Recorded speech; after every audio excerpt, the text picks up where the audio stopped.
all of you. Today I am continuing with the chapter salary. Last time हमने salary में retirement benefits discuss किया था और salary की डेफिनेशन वगैरह डिस्कस की थी. So in this video I am continuing with the allowances, taxability of allowances. तो हम अलाउंसेस के बारे में पढ़ेंगे और अलाउंसेस के बारे में देखेंगे कि हम अलाउंसेस कैसे टैक्सेबल होते हैं under the income tax act. तो फर्स्ट ऑफ ऑल हम पता करेंगे कि अलाउंसेस होते क्या हैं. तो allowances are generally defined as a fixed quantity of money given regularly in addition to salary for the purpose of meeting some particular requirements. It means that it is a monetary payment. So it is a monetary benefit या monetary payment which is given by employer in addition to the salary to the employee for meeting some particular expenses. इसका क्या मतलब है? इसका मतलब होता है कि अलाउंसेस जो होते हैं वो एक तरीके का मॉनेटरी पेमेंट है जो कि एम्प्लॉयर एम्प्लॉय को देता है सैलरी के एडिशन में. In addition to the salary के अलावा एक ऐसा पेमेंट देता है जो वो अपने एक्सपेंसेस को मीट आउट करने के लिए यूज करता है वाइल परफॉर्मिंग हिज सर्विस. अपनी सर्विस को परफॉर्म करते हुए जो भी सर्टेन एक्सपेंडिचर्स होते हैं उन एक्सपेंडिचर्स को मीट आउट करने के लिए एक सर्टेन पेमेंट जो एम्प्लॉयर एम्प्लॉय को देता है, that is called allowances. Allowances जो होते हैं वो हमेशा मॉनेटरी पेमेंट होते हैं, हमेशा मॉनेटरी में टर्म में होता है. हम उसको काइंड में नहीं कैश में देते हैं. ठीक है, तो ये हमारे पास अलाउंसेस हैं. Now we will study different types of allowances. तो allowances जो है वो generally there are three types of allowances होते हैं. सबसे पहला तो होता है fully taxable allowances which are fully taxable. दूसरा होता है fully exempt allowances. कुछ अलाउंसेस ऐसे होते हैं जो फुल्ली एग्जेम्प्ट होते हैं और allowances which are exempt up to certain limits. इसका क्या मतलब है कि there are three types of allowances. First जो पूरी तरह से टैक्सेबल होते हैं. Suppose that if we are getting 10 rupees as an allowance, तो पूरा का पूरा 10 रुपए that will be included in the taxable salary. तो वो क्या है, वो पूरे की पूरे अलाउंसेस जैसे कि हमारा सिटी कॉम्पनसेटरी अलाउंस है, डियरनेस अलाउंस है, मेडिकल अलाउंस है, फिक्स्ड मेडिकल अलाउंस है, टिफन अलाउंस है और भी बहुत तरीके के अलाउंसेस होते हैं जो हमारे फुल्ली टैक्सेबल होते हैं. फुल्ली एग्जेम्प्ट अलाउंस जो होते हैं जैसे कि allowances to there are certain types of allowances which are fully exempt like allowances to high court जजेस,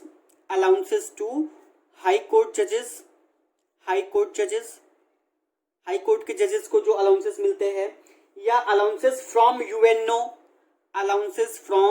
यूएनओ. अभी हम आगे इसको डीपली पढ़ेंगे सारे अलाउंसेस के बारे में. अलाउंसेस फ्रॉम यूएनओ ये ऐसे या compensatory allowance under article 222 sub article 2 of the constitution, वो भी हमारा नॉट टैक्सेबल होता है. तो ये हमारे कुछ अलाउंसेस हैं जो फुल्ली एग्जेम्प्ट हैं, इसमें हमारा कोई भी टैक्स नहीं लगता है. और कुछ अलाउंसेस ऐसे हैं जैसे हाउस रेंट अलाउंस है, एडुकेशन अलाउंस है. तो ये सारे अलाउंसेस जो हैं वो हमारे up to certain limit it is exempted. फिर उसके बाद क्या होते हैं, ये टैक्सेबल होते हैं. तो हमको इन्हीं सारे अलाउंसेस के बारे में पढ़ना है कि किस तरह से अलाउंसेस हम टैक्सेबल करते हैं, जो कि हम आगे डिस्कस करने वाले हैं आज के इस वीडियो में. So now starting with some special types of allowances. सबसे पहले हम डिस्कस करेंगे house rent allowance. House rent allowance. House rent allowance is exempted under section 10 subsection 13A. House rent allowance is exempted under section 10 subsection 13A. ठीक है. So to claim, suppose that the house rent allowance क्या है कि house rent allowance is given by the employer to the employee to meeting certain expenditure towards payment of rent. इसमें क्या है, suppose that मैं दिल्ली में रहता हूँ and I am not the owner of any house property in Delhi. तो वहाँ पर मैंने एक हाउस या एक फ्लैट रेंट पे ले रखा है और मैं उसका पर मंथ रेंट पे करता हूँ. तो उस रेंट के एक्सपेंडिचर को मीट आउट करने के लिए एम्प्लॉयर जो है सर्टेन एक्सपेंडिचर या सर्टेन पेमेंट हमको करेगा. That is called house rent allowance. So whatever amount an employee gets towards house rent allowance, from that amount some amount is exempted under section 10 subsection 13A and some amount is taxable. तो suppose that उसको 100 rupees house rent allowance मिल रहा है, तो हम देखेंगे कि उसमें से कितना अमाउंट टैक्सेबल है और कितना अमाउंट उसमें से हमारा एग्जेम्प्टेड है. तो it means that house rent allowance, पहले तो first of all to claim exemption under section 10 subsection 13A, an SSC must satisfy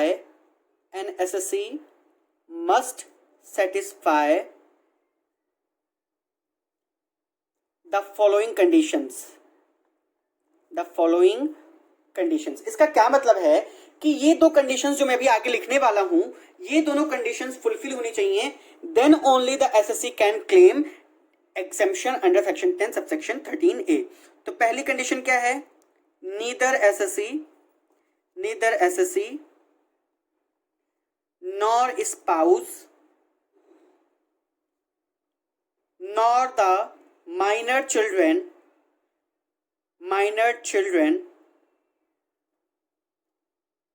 is the owner of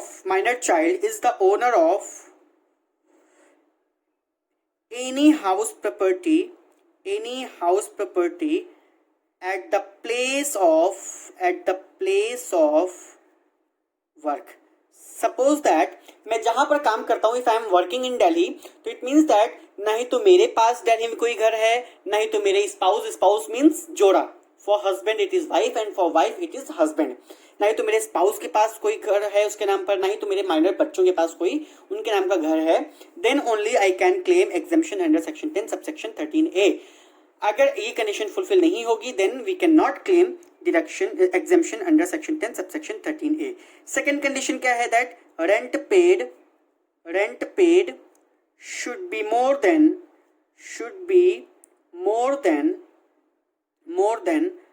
10% of salary. Should be more than 10% of salary. इसका क्या मतलब है कि whatever rent has been paid, वो rent जो है that should be more than 10% of the salary. अगर ये दोनों कंडीशंस फुलफिल हो रही हैं, then the SSC can claim exemption. And exemption की लिमिट्स क्या हैं? The exemption can be claimed. The exemption can be claimed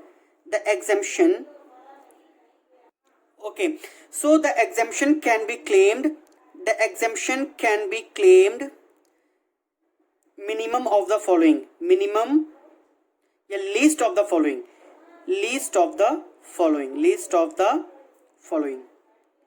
तो what are these three limits? तो पहली लिमिट है, first limit is actual amount. First limit is actual amount of HRA received.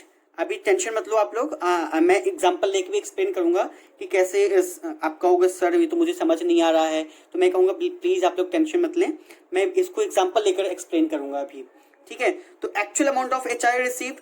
दूसरा है excess of actual rent over 10% of salary, excess of actual rent over 10% of salary. और तीसरी limit है 50% of salary, 50% of salary if living in metro cities. Metro cities कौन कौन से हमारे पास हैं? दिल्ली, मुंबई, कोलकाता, चेन्नई। और 40% and 40% of salary in other cities, तो इसका क्या मतलब है कि कहोगे सर आपने तो 3 लिमिट्स बता दी, आपने इसको एक्सप्लेन भी नहीं किया, तो I am going to explain. पहले लिमिट है actual amount of house rent allowance received. दूसरा है excess of actual rent, it means the difference of actual rent over 10% of salary and 50% of salary if living in metro cities. अगर metro city में रह रहा है तो 50% of salary, और अगर अदर सिटीज जैसे लखनऊ, कानपुर या नोएडा, इन सिटीज में रह रहा है तो in that case you have to take 40% of salary as exemption. So here we are talking about salary की 40% of salary, 50% of salary, 10% of salary. So what do you mean by salary? So here salary means basic salary. What you have to include in salary? So you have to include basic salary plus basic DA plus basic DA. Sir ये basic DA क्या होता है? तो basic DA वो DA होता है which is included for calculating retirement benefits. Basic DA plus commission given on percentage basis. If fixed amount of commission is given, that will not be included, but if commission is given on percentage basis of turnover, then it will be included. Commission given on percentage basis, ठीक है? तो here salary means this. तो एक छोटा सा example लेते हैं, फिर आपको शायद कुछ ज्यादा अच्छे से क्लियर हो जाएगा। एक छोटा सा एग्जांपल लेते हैं। Suppose that mister SRK resides in Ajmer में he is residing, receives salary, these are the emoluments, salary 1,92,000 per annum, 1,92,000 per annum salary। ये 2019-20 के सारे emoluments हैं, मीन्स प्रीवियस ईयर हमारा जो है 1920 है, तो सारे emoluments जो है 1920 के हैं। Along with that he is also getting a DA of rupees 19,200, means 10%, forming part of retirement benefit, ठीक है? इसका मतलब क्या है कि पूरा का पूरा डीए जो है वो बेसिक डीए है। उसके अलावा he is also getting a commission of 7% on sales। Sales कितनी है उसकी? 21,000। उसकी जो सेल्स हम अज्यूम कर रहे हैं 86,000 सेल्स हम उसकी अज्यूम कर रहे हैं। Along with that he is also getting house rent allowance of rupees 24,000 per annum. He is getting house rent allowance of rupees 24,000 per annum, and what rent he is paying? Rent paid is rupees 21,500 per annum. This is the example which is given in Monica Singhania textman book is there, 63rd edition, Dr. V.K. Singhania. So इसमें जो हमारा example है, example is given on page number 69। Page number 69 का example we are quoting here. So it is given in the book. So rent paid is 21,500 per annum. Now you have to calculate that what amount of house rent allowance will be included while calculating salary. So first of all we have to compute computation of taxable salary of Mr. SRK for the assessment year 2020-2021. So he is getting basic salary. He is getting basic salary of 1,92,000. He is also getting a dearness allowance of 19,200 per annum. He is also getting a commission. He is also getting a commission of 7%. 7% of what? 7% of 86,000. तो 7% of 86,000 कितना हो जाएगा? You have to calculate. So 7% of 86,000 it will be 6,020.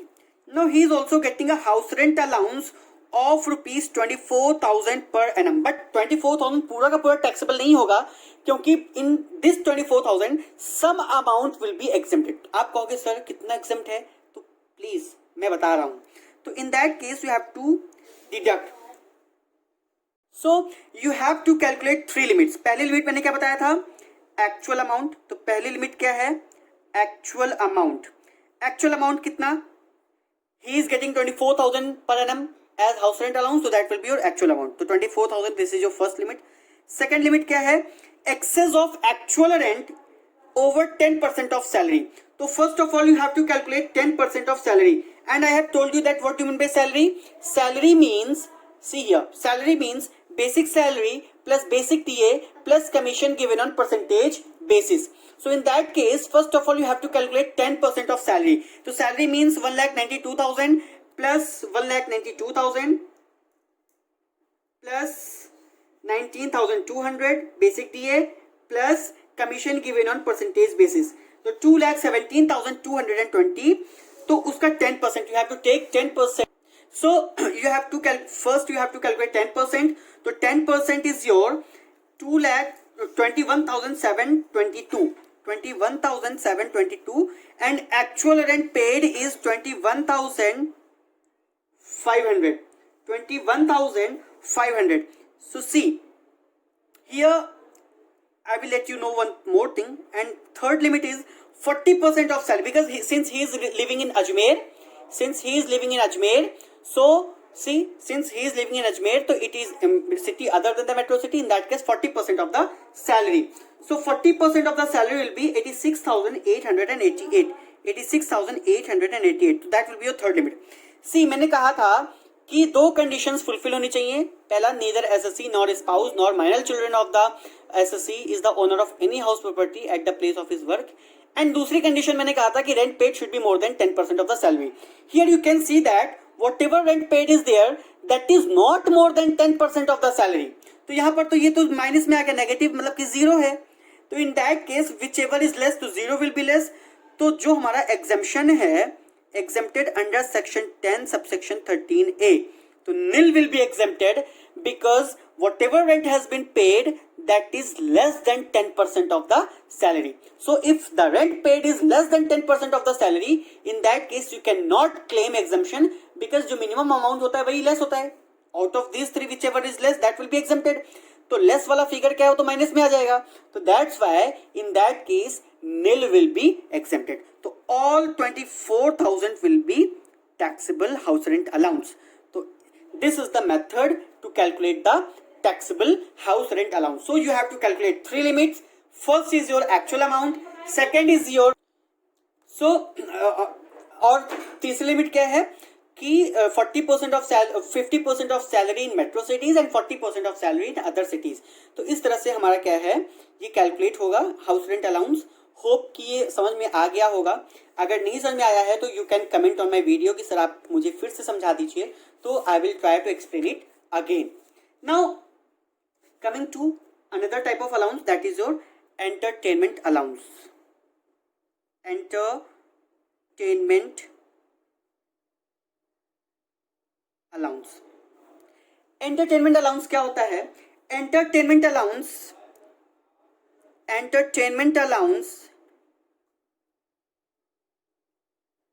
is first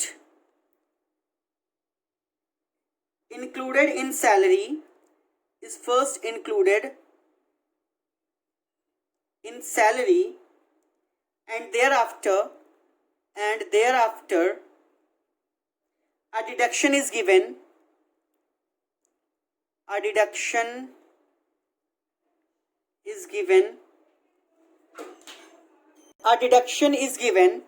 to the government employees. इसका क्या मतलब है? Government employees में चाहे वो सेंट्रल गवर्नमेंट के एम्प्लॉयज हो चाहे स्टेट गवर्नमेंट के एम्प्लॉयज हैं, both type of government employees are included in government employees. इसका क्या मतलब है कि एंटरटेनमेंट अलाउंस जो हमारा होता है भैया, वो तो फुल्ली टैक्सेबल होता है. 1 रुपए का भी हमको डिडक्शन या एग्जेम्पशन नहीं है. लेकिन हम पहले तो उसको फुल्ली टैक्सेबल करते हैं, it is included while computing taxable salary. But for government employees, it is deductible under section 16, जो हमारे डिडक्शन में दिया है। तो under section 16 it is deductible. तो कितनी डिडक्शन है, तो हम 3 लिमिट्स कैलकुलेट करेंगे। पहला क्या है, ₹5,000, ₹5,000। Second limit is 20% of basic salary, 20% of basic salary only. यहाँ पर no dearness allowance, no commission given on percentage basis, 20% of basic salary only. And third limit is actual amount of entertainment allowance. So it means that out of these three limits, whichever is less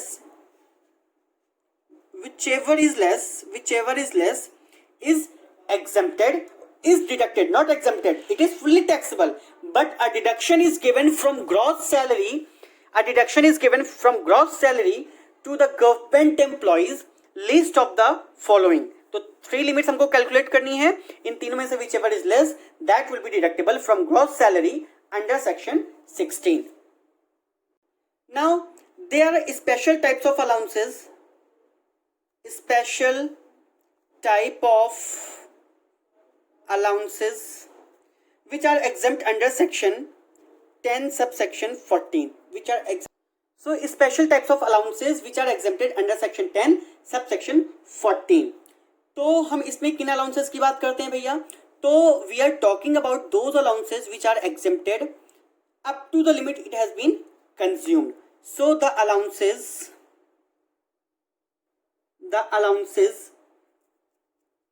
are exempt under section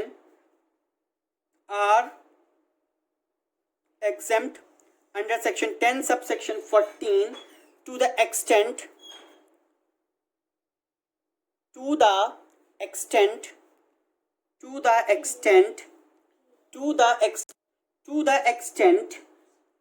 it is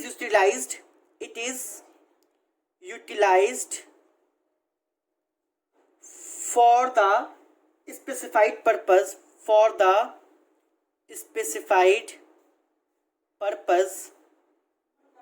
for which the allowance was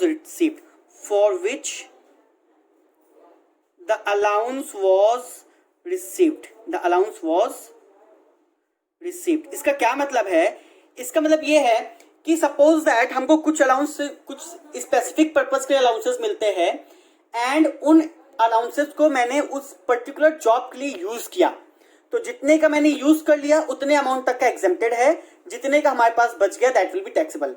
अगर हमारा 1 रुपया भी नहीं बचा उस allowance में से, in that case nothing will be taxable. But if some amount of allowances are left with the employee, in that case the balance amount of allowance is taxable. तो कौन कौन से अलाउंसेस हैं, जैसे travelling allowance, I am just telling you the list. Travelling allowance, अभी इसके बारे में समझाऊंगा भी. ट्रैवलिंग अलाउंस या ट्रांसफर अलाउंस. सर ये ट्रैवलिंग अलाउंस और ट्रांसफर अलाउंस क्या होता है, आप प्लीज इसको समझाएंगे, तो मैं कहूंगा कि यस मैं बिल्कुल समझाऊंगा. तो ट्रैवलिंग अलाउंस जो होता है that is any allowance granted to meet the cost of travel on tour और on transfer, including any sum paid in connection with transfer, packing and transportation of personal effects on such transfer. इसका क्या मतलब है कि any allowance, जैसे कि employ tour पे गया है तो उस टूर पे कुछ एक्सपेंसेस मीट करने के लिए एम्प्लॉयर ने उस एम्प्लॉय को कुछ अलाउंस दिया है. या सपोज दैट मेरा ट्रांसफर दिल्ली से मुंबई हो गया है, अब मुंबई तक जाने के लिए मुझे एक ट्रक करना पड़ेगा जिसमें मैं अपना सामान रखूंगा, अपना फर्नीचर, अपने घर का और सामान है, पैकिंग, ट्रांसपोर्टेशन में, तो वो एक्सपेंडिचर्स को मीट आउट करने के लिए जो भी हमको अलाउंस मिलेगा that is called your travelling और ट्रांसफर अलाउंस. ठीक है, सपोज दैट हमको 1,000 रुपए ट्रांसफर अलाउंस मिल रहा है, the employee is getting 1,000 rupees transfer allowance. Out of this 1,000 rupees he has consumed rupees 900. He has consumed rupees 900. So in that case, out of 1,000, 900 will be exempted, and the balance amount of rupees 100 is taxable. So it means that it is exempted up to the limit it has been consumed. So these are the allowances. अभी हम आगे और allowance पढ़ेंगे, तो these are those allowances which are exempted up to the limit it has been consumed. जितना मैंने use कर लिया उस पर्टिकुलर पर्पस के लिए उतना हमारा एग्जेम्प्टेड है, बाकी का हमारा क्या है, टैक्सेबल है. दूसरा है हमारा conveyance allowance. Conveyance allowance, sir ये कन्वेंस अलाउंस क्या होता है? तो कन्वेंस अलाउंस बच्चों, conveyance allowance granted to meet the expenditure on conveyance in performance of duties of an office. ठीक है, तो इसका क्या मतलब है कि हम अपने ऑफिस में ड्यूटी को परफॉर्म करने के लिए जो हम कन्वेंस यूज करते हैं, तो उसका एक्सपेंडिचर मीट आउट करने के लिए जो हमको अलाउंस मिलता है, that is your conveyance allowance. But please convince allowance में जैसे कि हमको जो है ऑफिस से घर और घर से ऑफिस जाने के लिए अगर हमको कोई कैब फैसिलिटी मिल रही है तो या अलाउंस मिल रहा है, तो that is not your conveyance allowance. Conveyance allowance क्या है? एक बार मैं ऑफिस पहुंच गया, फिर ऑफिस के काम से मैं कहीं जाता हूं, ठीक है, तो उस पर्पस के लिए जो हमको अलाउंस मिल रहा है, that is your conveyance allowance. घर से ऑफिस और ऑफिस से घर जाने के लिए जो हमको अलाउंस मिल रहा है, that is not your conveyance allowance. Third is your daily allowance. Third is your daily allowance. Daily allowance क्या होता है? Any allowance whether granted on tour और for the period of journey in connection with transfer to meet the ordinary daily charges incurred by an employee on account of absence from his normal place of duty, that is your daily allowance। मतलब tour पे हम हैं या अपनी job से absence लेकर के हम कहीं घूमने गए हैं, तो वहां पे हमको जो daily day to day expenses के लिए जो अलाउंसेस मिलते हैं, that is called your daily allowance. Next है your helper allowance. Helper allowance, फिर है research allowance. Research allowance, again your uniform allowance. तो these are those allowances which are exempted up to the limit it has been consumed। Suppose that uniform allowances हमको 5000 पर annum हमको मिला, वर्दी बनाने के लिए हमको 5000 पर annum मिलता है, जिसमें से मैंने अपनी वर्दी बनवाई है, तो वर्दी बनवाने में मैंने 4000 एक्सपेंस हमारा हुआ है, एक्सपेंडिचर हुआ है, तो 4000 will be exempted under section 10 subsection 14। Balance amount of ₹1000 is taxable, ये हमारी टैक्सेबल इनकम में इंक्लूड होगा। So these are the list of allowances which are exempted up to the limit it has been consumed. Hope कि ये आपको समझ में आ गया होगा। Now there are certain types of allowances, which are exempted up to the certified limit, इसका क्या मतलब है कि ये वो अलाउंसेस हैं जो एक्सपेंडिचर पे बेस नहीं होते हैं। इसके पहले हमने पढ़ा था जो वो था कि up to the limit it has been consumed, जितना हमने एक्सपेंडिचर कर दिया उतना एग्जेम्प्टेड है, बाकी बचा हुआ क्या है, टैक्सेबल है। लेकिन ये अलाउंसेस ऐसे अलाउंसेस हैं जो एक्सपेंडिचर पे बेस नहीं करते हैं, इनके लिए एक स्पेसिफाइड लिमिट है जो कि वो उस लिमिट तक क्या है, हमारे एग्जेम्प्टेड हैं। तो इन द केसेस गिवन जो अभी हम केस डिस्कस करेंगे, the amount of exemption does not depend upon expenditure incurred by the employee. Regardless of the amount of expenditure, the allowances given below are exempted to the extent of the amount of allowance or amount specified in rule 2BB। ठीक है, तो यहाँ पे क्या है, हमारे rule 2BB हम follow करेंगे, रूल 2BB हम रूल 2BB को फॉलो करेंगे। तो whatever limit has been specified in rule 2BB, these type of allowances are exempted up to that limit। तो what सर वो allowances क्या क्या हैं, मैं बताऊंगा कि वो allowances क्या क्या हैं। पहला है ट्राइबल एरिया, और शेड्यूल्ड एरियाज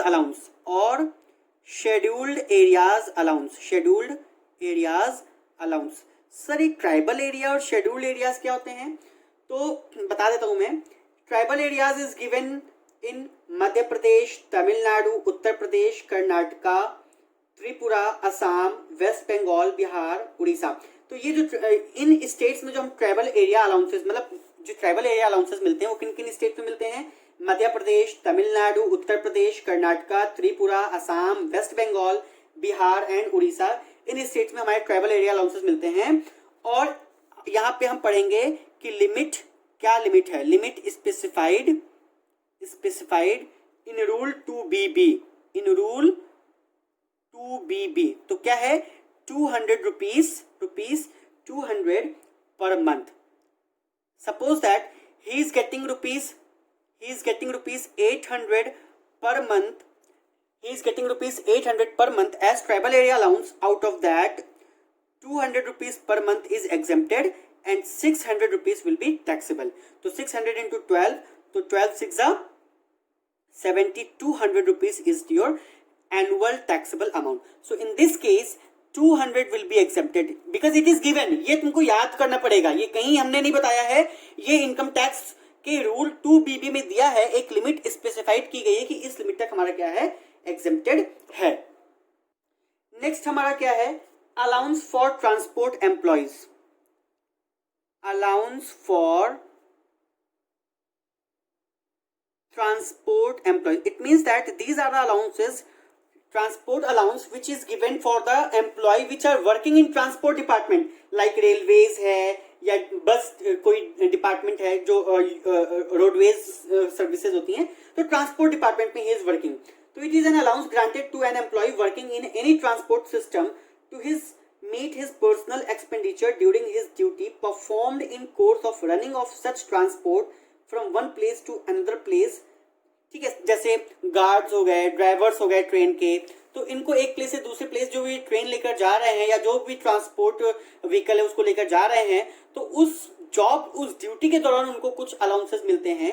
तो those allowances are exempted up to 70% of such allowance, 70% of such allowance or rupees 10,000 per month, rupees 10,000 per month, whichever is less, whichever is less. It means that suppose that a person is getting rupees 2 lakhs per annum as transport allowance, as transport allowance.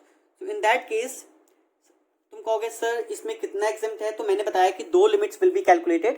पहली limit क्या है, up to 70% of such allowance, up to 70% of such allowance और 10,000 per annum whichever is less. तो 70% of such allowance, तो he is getting 2 lakh rupees per annum, तो 70% of 2 lakh it will be 1,40,000 और 10,000 per month. तो 10,000 into 12 month कितने हो गए, 1,20,000. तो दोनों में से विच एवर इज लेस, तो he is getting transport allowance of rupees 2 lakh, out of which exempted amount will be whichever is less.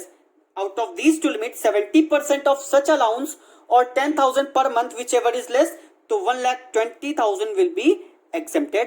Balance amount of 80,000 will be your taxable transport allowance. After that, children education allowance.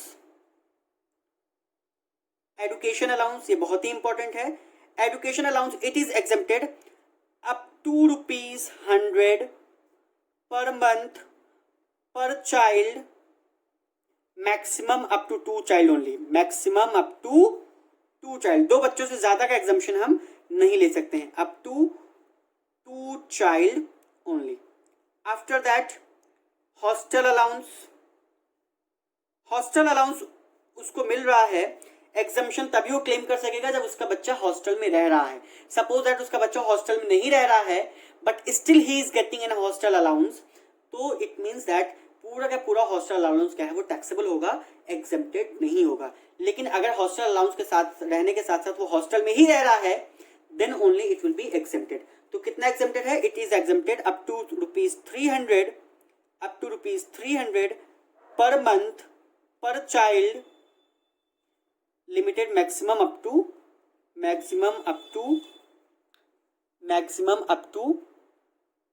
2 child only, maximum up to 2 child only. उसके बाद है transport allowance. अब तुम कहोगे sir ये कैसा transport allowance था है और वो कैसा, तो वो जो अभी हमने ऊपर ट्रांसपोर्ट अलाउंस डिस्कस किया था that is for the employee of transport department. और ये ट्रांसपोर्ट अलाउंस कैसा ट्रांसपोर्ट अलाउंस है, transport allowance granted to an employee to meet his expenditure for the purpose of commuting between the place of his residence and the place of his duty. इसका क्या मतलब है, from house to office. कोई भी employ ऐसा है जो घर से ऑफिस और ऑफिस से घर जाने के लिए जो अलाउंस उसको मिल रहा है that is called transport allowance. So in case of employee who is blind और deaf and dumb, in case of employee, इसका क्या मतलब, यहाँ पे सिर्फ हम हैंडीकैप एम्प्लॉयज को देंगे। In case of an employee, in case of an employee who is blind और deaf, who is blind or deaf and dumb or orthopedically handicapped, orthopaedically मतलब वो हैंडीकैप है, ऑर्थोपेडिकली हैंडीकैप, उसके पैर से चलने के लायक नहीं है, हाथ उसका बेकार है, इन that case it is ₹3200 per month is exempted. ₹3200 per month is exempted. In case of other employees, earlier it was ₹1600 per month, but from the assessment year 1920 there is no exemption for such employees. पहले ही हुआ करता था, ₹1600 per month हुआ करता था other employees के case में, लेकिन from the assessment year 1819 और 1920, I am not recalling it clearly, but अभी ये discontinue हो गया है, there is no any exemption for such employees. तो this is all for your allowances. हमें इतने टाइप के allowances हमें करने हैं। तो I hope कि ये आप सबको क्लियर होगा। इसके कुछ एग्जाम्पल्स और होंगे तो मैं आपको बताऊंगा, इसके कुछ numerical problems, otherwise we will discuss perquisites in our next class. Perquisites are given, explained, defined under section 17 subsection 3. So in our next class we will discuss about perquisites and taxability of perquisites, कि किस तरह से हम perquisites को taxable करते हैं, उसमें कुछ rules के हैं valuation के जो कि हम उसको पढ़ेंगे। तो आज के लिए इतना ही करते हैं। Have a good day and please subscribe and share my channel. I will help you to share more and more videos in commerce subjects like accounting, income tax, corporate accounting and all these things. So please support me in subscribing my channel. Thank you and have a nice day.